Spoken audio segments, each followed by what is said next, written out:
எனக்கு ரொம்ப பேச தெரியாது. மைக் முன்னாடி பேச தெரியாது, கேமரா முன்னாடி பேச தெரியாது.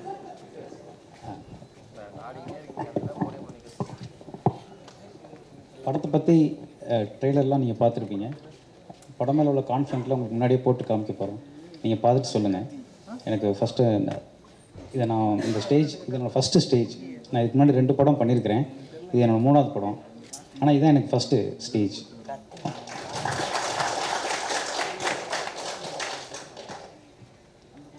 மிஸ் யூ இது எப்படி ஆரம்பிச்சிச்சுன்னா, என் ஃப்ரெண்டு லைஃப்பில் நடந்த ஒரு விஷயம், அது எனக்கு இன்ஸ்பயர் ஆனிச்சு. அதுலேருந்து தான் அந்த கதை உருவானுச்சு. அப்புறம் அதை என் ஃபேமிலி மெம்பர்ஸ்லாம் நான் சும்மா அதை கதையை டெவலப் பண்ணி சொன்னேன். அடுத்து நீ பண்ணுற படம் இதாக தான் இருக்கணும் அப்படின்னு அவங்க எல்லோரும் என்கிட்ட சொன்னாங்க. அதுக்கு ஃபஸ்ட்டு இனிஷியேட்டும் அவங்க தான் பண்ணாங்க. அவங்க பேரை நான் ஃபஸ்ட்டு சொல்லிவிட்டு அதுக்கப்புறம் மற்றது எல்லாமே இந்த சொல்லணும். ஒன்று என்னோடய ரிலேட்டிவ், அவங்க சரண்யா, அவங்க ஹஸ்பண்டு அன்பில் ராஜா. இவங்க 2 பேரும் தான் ஃபஸ்ட்டு இந்த படம் ஆரம்பிக்கிறதுக்கு இனிஷியேட் பண்ணாங்க. அதுக்கப்புறம் இந்த படம் ஃபேமிலி அண்ட் ஃப்ரெண்ட்ஸ் அவங்க சப்போர்ட்டில் தான் இந்த படமே உருவானுச்சு. எல்லா லவ்வுக்கும் ஃபேமிலி ஃப்ரெண்ட்ஸ்லாம் சப்போர்ட் பண்ணாங்களான்னு தெரியாது. ஆனால் அந்த லவ் ஸ்டோரிக்கு அவங்க தான் ஃபஸ்ட் சப்போர்ட் பண்ணாங்க. அதுக்கப்புறம் ரைட்டர் அசோக்கோட ஃப்ரெண்டு முகுந்தன், அவர் மூலமாக தான் நான் சாமை மீட் பண்ணேன். அவர்கிட்ட தான் ஃபஸ்ட் நான் அந்த கதையை சொன்னேன்.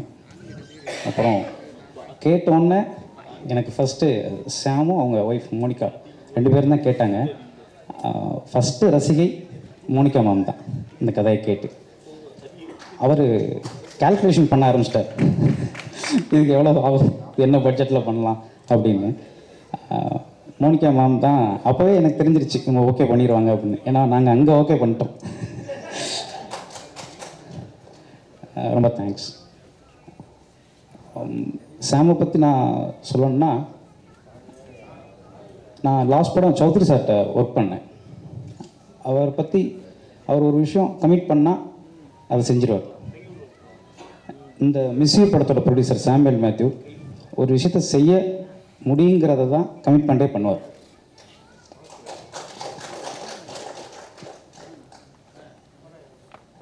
என்ன விஷயம்னாலும் நான் அவருக்கும் எனக்கும் எதுலேயும் ஒத்து வராது. ஒத்து வந்த ஒரே விஷயம் இந்த கதை. நான் சொல்லி எதுவும் அவருக்கு கன்வின்ஸ் ஆகாது. நான் ஒன்று நினப்பேன், அவர் ஒன்று நினப்பார். நான் ஒரு லொக்கேஷன் சொல்லுவேன், இல்லை அந்த லொக்கேஷன் அது. ஆனால் இந்த ஒரே ஒரு விஷயத்தில் ஒற்றுமை இருந்துச்சுன்னா அந்த கதை அது அவருக்கும் பிடிச்ச மாதிரி எனக்கும் பிடிச்ச மாதிரி வந்திருக்கு. இந்த படம் நான் அவருக்கு பிடிச்ச மாதிரி எடுக்கிறதுக்கு காரணம் சாமுவேல் மேத்யூ. அதுக்கப்புறம் என்னோடய ஃப்ரெண்டு அசோக் இந்த படத்தில் இந்த கதையை, நான் அந்த கதை ஒரு ஃப்ரெண்டுன்னு சொன்னேன்ல, அந்த ஃப்ரெண்டு அவருக்கும் ஃப்ரெண்டு தான், என் ஃப்ரெண்டோட லைஃப்னு சொன்னது. அப்புறம் அவரை பற்றி நிறையா சொல்லணும். அவர் என்னை பற்றி நிறையா சொல்லியிருக்கிறாரு. அவரோட நான் முந்தின படங்களில் இருக்க நிறையா டைலாக்ஸ் இருக்குது. இந்த படத்தில் இருக்க டைலாக்ஸ் சொல்லலாம், அது கதையை சொல்கிற மாதிரி இருக்குது. அதனால் என்னோடய ஃபஸ்ட் படத்தில் ஒரு டைலாக் எழுதியிருப்பார். காலைல எழுந்திரிச்சோன்னே ஒரு பாட்டு கேட்டால் அது அன்றைக்குலாம் நம்ம மனசுலேயே இருக்கும்ல, அது மாதிரி உன்னை என்னைக்கு பார்த்தோன்னா அதுலேருந்து எனக்கு என் மனசில் நீ ஓடிட்டே இருக்கிற அப்படின்னு சொல்லுவார். ரொம்ப அழகான ஓமையெல்லாம் அதில் அழகாக பயன்படுத்தியிருப்பார். அப்புறம் களத்தில் சந்திப்போம்ல ஃப்ரெண்ட்ஷிப்காக ஒரு டைலாக் எழுதியிருப்பார். அதை ஆக்சுவலாக இந்த ரீல்ஸ் இன்ஸ்டா இதிலலாம் நான் நிறையா பார்த்துருக்குறேன். பசங்கள்லாம் அதை என்ஜாய் பண்ணுற மாதிரி. அப்பா அம்மா பொண்ணு பார்த்தா தான் ஊருக்கு சொந்தக்காரங்க ஜாதிக்காரங்க பார்ப்பாங்க. நான் ஃப்ரெண்டு உனக்கு மட்டும்தான் பிடிச்சிருக்கேன்னு தான் பார்ப்பேன் அப்படின்னா அதை சொல்லுவார். அந்த ஃப்ரெண்ட்ஷிப்புக்கு அவர் எழுதியிருப்பார். இந்த படத்தில் நிறையா எழுதியிருக்கிறாரு. நம்ம ட்ரெய்லரில் காமிச்சிருக்கிறோம். ட்ரெய்லரில் காமிக்காத ஒரு டைலாக்னா, சினிமாவில் தான் எல்லாத்துமே ஹார்ட்டுன்னு சொல்லுவாங்க, ஆனால் நிஜத்தில் எல்லாமே மைண்டு தான், தாட் தான் அப்படின்னு ஒரு டைலாக் இருக்குது. இந்த மாதிரி நிறையா அவரோட பெர்ஃபார்மன்ஸ்க்கு நான் சொல்ல, அவரை பற்றி சொல்லணும்னா அவரோட ஒர்க்கை பற்றி சொல்கிறது தான் அப்படின்றனால எல்லாத்தையும் சொன்னேன். அதுக்கப்புறம் மியூசிக் டைரக்டர் ஜிப்ரான். நான் எப்படி இந்த கதை ஆரம்பிச்சிச்சோ அப்படியே வர்றேன். அதில் ஒரு விஷயம் லாஸ்ட்டாக சொல்கிறேன். ஜிப்ரான் சார்ட்ட போய் அவரோட வாகிஸோட வாலே நான் அவரோட பெரிய ஃபேன். அவரோட ஒரு சாங்ஸும் எக்ஸ்ட்ரானரியாக இருக்கும். அதுக்கப்புறம் திருமணம் நிக்கா, அப்புறம் சென்னை டு சிங்கப்பூர், அவர்கிட்ட தான் ஒர்க் பண்ணணும்னு அது அப்போவே முடிவு பண்ணிட்டேன். எப்போ என்னால் அந்த முடிவு எடுக்க முடியுதோ. ஃபஸ்ட்டு 2 படத்தில் ப்ரொடியூசர்ஸ் சாய்ஸில் தான் போனோம். இந்த படத்தில் என்னோடய சாய்ஸு நான் அவர் தேர்ந்தெடுத்து அவரோட ஒர்க் பண்ணது ஜிப்ரான் சார். அது முடிஞ்சு அப்புறம் என்னோடய சினிமாட்டோகிராஃபர் கேஜி வெங்கடேஷ். நானும் அவரும் ரொம்ப பேச மாட்டோம். நான் படத்துக்கு முன்னாடியே நிறையா பேசிட்டோம். எல்லாமே கலர் பேலட்லேருந்து எல்லாமே முன்னாடியே பேசிட்டோம். ஸ்பாட்டில் நான் என் கண்ணு பார்த்தா அவர் என்னை பார்த்தாருனாலே எங்கள் 2 பேத்துக்கும் தெரிஞ்சிடும். நான் அங்கே வந்துட்டு நம்ம எதுவும் சீன் பண்ண தேவையே இல்லை. சீன்னா சும்மா நம்ம அடுத்து என்ன வரப்போகுதுன்னு தெரியும். அதை நான் இப்படி கையை காமிச்சாலே அவருக்கு புரியும். அதெல்லாம் ஈஸியாக நடந்துருச்சு. அவரோட ஒர்க்கு அவர் மனோஜ் பரமன் சாரோட அசிஸ்டண்ட்டு. நிறைய பேர் கேட்டது இது யார் சினிமாட்டோகிராஃபர் ஃபஸ்ட்டு இந்த படத்தில் ஃபஸ்ட்டு ஃப்ரேம் பார்த்தோன்னே என்கிட்ட ஃபஸ்ட்டு எல்லாரும் கேட்டது சினிமாட்டோகிராஃபர் தான். அப்புறம் என்னோடய ஃப்ரெண்டு எடிட்டர். இப்போ கூட ஏதாவது ஒருத்தான் பண்ணிகிட்டு இருப்பார். மேலே தான் இருக்கிறாரு, மேலே இருக்கிறாரு. ஓகே. அவரை மாதிரி ஸ்மார்ட்டாக ஒர்க் பண்ணவே யாருமே கிடையாது. ஆனால் ரொம்ப லேட், அதனாலே ரொம்ப ஸ்மார்ட். அப்புறம் நம்ம படத்தில் நடித்த நடிகர்களை பற்றிலாம் சொல்லணும். First Ashika ma'am. இந்த படத்தில் அவங்கள நான் ஒரு வீடியோவில் தான் பார்த்தேன். இன்டர்வியூ ஒன்று கொடுத்துருந்தாங்க. நான் எப்போவுமே மோஸ்ட்லி அந்த படத்தில் இருக்க அவங்க படம் பார்த்ததில்லை. அதுக்கு முன்னாடி நான் மோஸ்ட்லி படமும் ரொம்ப அந்த மாதிரி படம் பார்த்து பண்ணுறதை விட ஒருத்தவங்க இயல்பான கேரக்டர்லேயே பார்த்து எனக்கு பிடிச்சி அதை வச்சு தான் நான் நிறைய பேரை தேர்ந்தெடுத்திருக்கேன் நான் படத்தில். அந்த மாதிரி எனக்கு இவங்களோட அந்த அவங்க இன்டர்வியூவில் பேசுனது, அவங்களோட ரீல்ஸ் இன்ஸ்டாவில் அவங்க பண்ணுறதெல்லாம் பார்த்துட்டு அந்த கேரக்டருக்கு ரொம்ப கரெக்டாக இருப்பாங்கன்னு நம்பி நான் ஒரு விஷயம் பண்ணேன். நான் எதிர்பார்த்ததை விட எனக்கு ரொம்ப சூப்பராக பண்ணி கொடுத்துருக்குறாங்க. நீங்கள் படம் வந்தோன்னே பாருங்கள். ரொம்ப தேங்க்ஸ். ரொம்ப சின்சியராக ஒர்க் பண்ணுவாங்க. அந்த அசோக் சொன்ன மாதிரி வேறு மொழி தெரியாமல் அப்படிலாம் எனக்கு தெரியல. இப்போ பேசும்போதே எனக்கு நீங்கள் எனக்கு தமிழில் தான் அப்படி தான் இருந்துச்சு. ரொம்ப நல்லாவே பேசுனீங்க. இதை ரொம்ப சூப்பராக ஹேண்டில் பண்ணால் ரொம்ப சின்சியராக ஒர்க் பண்ணி கொடுத்தாங்க. ரொம்ப நன்றி, தேங்க்ஸ். அப்புறம் பாலசரவன் சார். பாலசரவன் சாரே எனக்கு சொல்ல வரல, பாலா அண்ணன் அப்படி தான் சொல்லுவேன். அவர்கிட்ட எனக்கு ரொம்ப இயல்பாக வடிவேல் சாரோடதும் விவேக் சார் ரெண்டும் கலந்தே நான் அவர்கிட்ட பார்ப்பேன். சூப்பராக பண்ணுவார். அவ்வளோ இயல்பாக அவரோட இது இருக்கும். ஒரு சைடு நேட்டிவிட்டி இருக்கும். நீங்கள் வில்லேஜுக்கும் பயன்படுத்தலாம், நம்ம சிட்டி சர்க்கிட்லேயும் அவரை பயன்படுத்தலாம். ரொம்ப சூப்பராக அவரை நம்பி தாராளமாக பண்ணலாம். அவரை நம்பி நம்ம ஃப்ரெண்ட்ஸ் காமெடிலாம் இல்லை, அவர் கேரக்டர் எதை கொடுத்தாலும் அவரால் பண்ண முடியும். விலங்கு சீரியலில் கூட அவங்களோட பெர்ஃபார்மன்ஸ் ரொம்ப சூப்பராக இருக்கும். நான் லப்பர் பந்து இன்னும் பார்க்கல, அதனால் என்னால். ஆனால் எனக்கு வெளில வந்தோடனே எல்லோரும் சொன்னதே உங்கள் படத்துக்கே பெரிய ப்ளஸ்ஸு பாலான இருக்கிறது. ரொம்ப சூப்பராக பண்ணிக்கன்னாங்க. அடுத்து மாறண்ணே. நான் அசோக்லாம் அவரோட ஃபேனு. அவர்கிட்ட நாங்கள் சீன் சொல்லும்போது அவர் தப்பாக நாங்கள் இன்செப்ஷன் சொன்னால் இன்ஸ்பெக்ஷனா அப்படின்னு கேட்பார். அதுவே எங்களுக்கு சரி நீங்கள் அப்படியே சொல்லிடுங்க அப்படின்னு தான் சொல்லுவோம். அவர் இயல்பாகவே அவர்கிட்ட ஒரு ஹியூமர் இருக்குது. ரொம்ப அவர் சின்ன நேரங்களில் பார்த்தாலே எங்களுக்கெல்லாம் சிரிப்பு வந்துடுது. அப்புறம் அந்த ஜெயபேபி படத்தில் அவரோட இன்னொரு பர்ஃபார்மன்ஸை பார்க்கும்போது அவரை வெறும் காமெடினா மட்டும் நம்மளால் பார்க்க முடியல. கருணாகரன் சார், நீங்கள் போயிட்டீங்கன்னு நினச்சிட்டு நான் பேசிகிட்டு இருக்கேன் சார். அடுத்து பேசலாம், நீங்கள் இங்கே தான் இருக்கீங்களா? ஐயோ சாரி, நீங்கள் இப்போ யாரோ பக்கத்தில் என்னன்னு சொன்னாங்க. கருணாகரன் சார், அவருக்கு இந்த படத்தில் ஒரு சித்தார்த் சார் ஃப்ரெண்டுன்னு நான் தனியாக எதுவும் சீன் பண்ணவே இல்லை.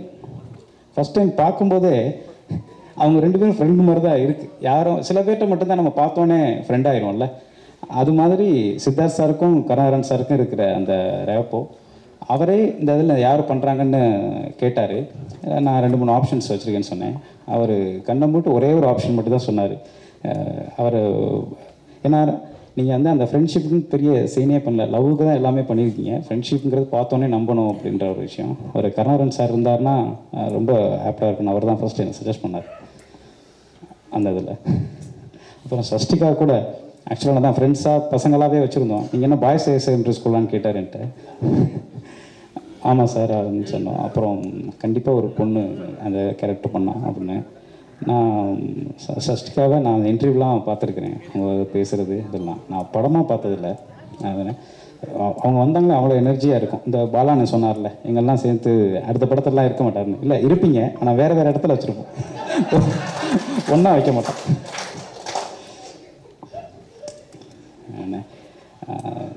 ரொம்ப சூப்பர் ஆக்டர். அவங்கள கொஞ்சம் கண்ட்ரோல் தான் பண்ணணும். அது உண்மையிலே ரியல் ஃப்ரெண்டர். அப்புறம் என்னோடய இன்னொரு ஃப்ரெண்டு, ஆக்சுவலாக நமக்கு இந்த ஆர்டர்லாம் வரல, ஸ்கிரிப்ட் மாதிரியே நான் லீனியராக தான் போகுது. இந்த கேஜிஎஃப்பில் சொல்லுவாங்களே, நீங்கள் அதை மறந்துட்டீங்க அப்படின்ற, அதில் என்னோடய லிரிக் ரைட்டர்.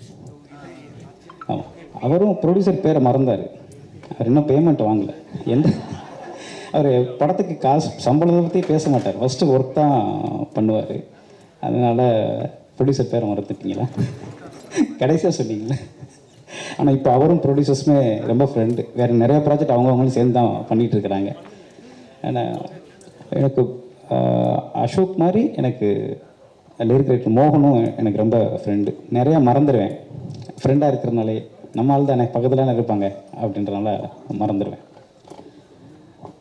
இப்போது ஒரு முக்கியமான ஆளை பற்றி தான் நான் இப்போ அவரை பற்றி பேச வந்திருக்கேன். இந்த படம் ஆரம்பிக்கிறதுக்கு என்னோடய ஃபேமிலி மெம்பர்ஸ் காரணம், இனிஷியேட் பண்ணாங்கன்னு. உருவாகிறதுக்கு காரணம் சாமுவேல் மேத்யூ.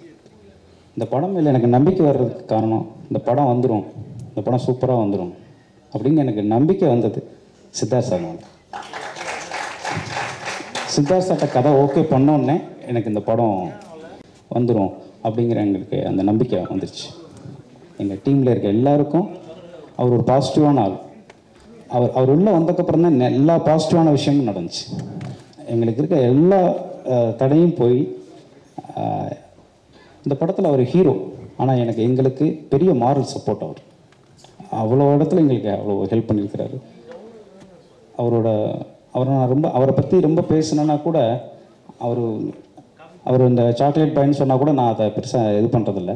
அவரோட பர்ஃபார்மன்ஸை பார்த்துட்டு அவர் எல்லா கேரக்டரும் பண்ணக்கூடியவர். நான் ரொம்ப சிம்பிளாக சொல்லணும்னா, நடிப்புங்கிறது நடிக்கிறது தெரியாமல் நடிக்கிறதுன்னு சொல்லுவாங்க, அது சித்தார்த் சார்ட்ட இருக்கும். நான் நடிக்கிறேன்னு தெரியாமல் ஆடியன்ஸுக்கு தெரியும், அந்த கேரக்டரை மட்டும்தான் தெரியும், அது அவர்கிட்ட இருக்கும். நல்ல நடிகர், அதுக்கு மேலே அதுதான் அவரோட. அப்புறம் நல்ல சிங்கர். இந்த படத்தில் ஒரு பாட்டு பாடணும்னு சொன்னார், 2 பாட்டு பாடியிருக்கிறார். அவர் இன்னொரு பாட்டு பாடலாம் வைக்கலாம் தான் நினச்சோம், அவர் அவைலபிள் இல்லை. அப்புறம் கார்த்தி சார், சித்தார்த் சாரோட ஃப்ரெண்ட். எனக்கு எப்படி அசோக்கோ அப்படி சித்தார்த் சாருக்கு. அவர் நேச்சுரலாக இயல்பாகவே நல்ல நடிகர். அவரோட சிரிப்பு எங்களுக்கு ரொம்ப பிடிக்கும். அவர் நல்ல நடிகர், இதெல்லாம் எல்லாருக்கும் தெரியும். அவர் கைதி மாதிரியான படங்கள், பெரிய மாஸ் கமர்ஷியல் படங்கள் மட்டுமே அவர் பண்ணிட்டு போயிருக்கலாம். ஆனால் தோழா மாதிரி, மெய்யழகன் மாதிரி ஒரு அவுட் ஆஃப் த பாக்ஸ் ஒரு கதையை சூஸ் பண்ணி நடிக்கிறது அவர் சினிமா மேலே உள்ள பேஷன் அவரை காமிக்குது. அவரை வச்சு இந்த ஆடியோ லான்ச் ட்ரெய்லர் லான்ச் பண்ணலான்னு சொன்னது சித்தார்த் சார் தான். எங்களுக்காக பண்ணி கொடுத்ததுக்கு ரொம்ப நன்றி கார்த்தி சார். அப்புறம் ரெட் ஜெயண்ட் அவங்க வந்ததுக்கப்புறம் தான் எங்களுக்கு இந்த படம் மக்கள்கிட்ட போய் சேர்ந்துருங்கிற நம்பிக்கை வந்துச்சு. அதுக்கு முன்னாடி இந்த ரிலீஸை பார்த்து எங்களுக்கு படம் எடுக்க தெரிஞ்ச படம்லாம் முடிச்சிட்டோம். ஆனால் ரிலீஸை பார்த்து எங்களுக்கு பெரிய ஒரு தயக்கம் இருந்துச்சு, பயம் இருந்துச்சு. எந்த டயத்தில் வரலாம், எந்த படம் அப்படின்றதெல்லாம். ரெட் ஜெயண்ட் அவங்க அந்த படம் பார்த்துட்டு அந்த இது பண்ணோன்னே எங்களுக்கு இருக்கிற எல்லா தடையும் நீங்கி எங்களுக்கு தெளிவாக எங்களுக்கு எல்லாமே தெரிஞ்சிருச்சு. இந்த படத்தோட ரிசல்ட்டு, இந்த படம் எப்படி மக்கள்கிட்ட சேருங்கிறது. அவங்க எங்களுக்கு ஒரு பவர் பேக் மாதிரி அவங்களோட சப்போர்ட் இருக்கிறது. அதில் ரஜினியில் செங்கோமூர்த்தி சாருக்கு எங்கள் நன்றி. அப்புறம் ராஜா அண்ணன், நான் அன்றைக்கி ஃபஸ்ட் டைம் மீட் பண்ணுறது இன்ன வரைக்கும் அவரை ரொம்ப தொந்தரவு பண்ணி எங்களுக்கு ஃபுல் சப்போர்ட் பண்ணிகிட்ருக்காரு. டே நைட்டு எல்லா நேரமும் அவர்கிட்ட தான் நான் எல்லாம் பேசிகிட்டு இருக்கோம். அப்புறம் பத்திரிகை நண்பர்களுக்கு, ஊடக நண்பர்கள் எல்லாருக்கும் ரொம்ப நன்றி. இதுக்கு முன்னாடி எங்கள் படத்தை நான் எடுத்த படங்களை நிறைய இடங்களில் எங்களுக்கு சப்போர்ட் பண்ணியிருக்கீங்க. படத்தை பற்றி நல்ல ரிவ்யூஸ் இதெல்லாம் ரொம்ப ஜென்யூனாக, ஏன்னா எனக்கு இங்கே இருக்க யாருமே தெரியாது. ஆனால் நீங்கள் எல்லாருமே எங்கள் அந்த படத்தை பற்றி எழுதுனது தான் எங்களுக்கு அடுத்த படம் வர்றதுக்கே எங்களுக்கு பெரிய சப்போர்ட்டாக இருந்துச்சு. ரொம்ப நன்றி. பத்திரிகை நண்பர்களுக்கு, ஊடக நண்பர்கள் அனைவருக்கும் ரொம்ப நன்றி. தேங்க்யூ.